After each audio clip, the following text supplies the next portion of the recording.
Meghan Markle's privacy battle have laid bare an uncomfortable truth for the Sussexes, as the balloon went up in US along with backlash from Sussexes' own fan, as many claims they are rotten to the core. Royal expert Camilla claimed that the revelations have laid bare another uncomfortable truth for the couple. Writing in The Telegraph, Ms. Tomoney said, far from being unsupported by the institution, as they described the monarchy to interviewer Oprah Winfrey, the evidence appears to tell a different story. Rather than being abandoned, it is a damning indictment of the gospel according to Harry and Meghan. Of course, what we have really learnt from this week's court proceedings is how much control the Sussexes actually had all along, and how much those around them desperately tried to save them from themselves. And new evidence has been revealed: 5 alleged contradictions to her original claims. The Duchess of Sussex is currently embroiled in a legal battle with the publisher of the Mail on Sunday, Associated Newspapers, ANL. Meghan, 40, took issue with the Mail's publication of a 5-page letter to her dad, Thomas Markle, in which she pleaded with him to not speak with the media. Though the Duchess won her case in February, ANL appealed and promised new evidence which could overturn the ruling. And yesterday, at the end of a 3-day hearing, text messages and emails from Meghan, 40, to former aide Jason Knauf were made public for the first time at the High Court. But the messages contradict some of Meghan's initial claims during the first privacy hearing, The Sun reports. Bad memory. During the January hearing, Meghan said she was unaware if Mr. Knauf had provided details to the authors of Finding Freedom, the tell-all book about her life with Harry in the lead-up to Megxit. She also insisted she was not contacted by aides for clarification of any matters relating to the book.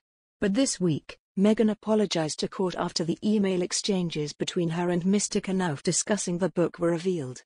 In her statement, she claimed to have not remembered these exchanges at the time. "I had absolutely no wish or intention to mislead the defendant or the court," she added. She did accept that she had knowledge of Mr. Knauf handing over information for the authors to use. In February, the High Court found in her favor and she was issued a summary judgment, which meant she won her privacy claim without trial. 2-hour Finding Freedom meeting. Emails also showed that Mr. Knauf spent 2 hours with Omid Scobie and Carolyn Durand, the authors of the tell-all book. The meeting was tabled to discuss a series of briefing points that Meghan wanted Mr. Knauf to share. Among the personal stories were tales about Meghan's family, including one about her half-sister Samantha losing her 3 kids from different fathers in a custody battle. After the meeting, Mr. Knauf wrote, "I took them through everything. They are going to time the book for the run-up to the baby being born and it is going to be very positive. They are prioritizing the US market and will position it as a celebration of you that corrects the record on a number of fronts.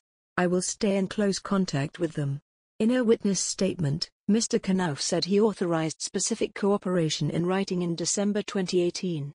He added the book was discussed multiple times with the Duchess face-to-face and via email. But to his knowledge neither the Duke or Duchess met with the authors while he was employed by the Sussexes. Dad's poor health.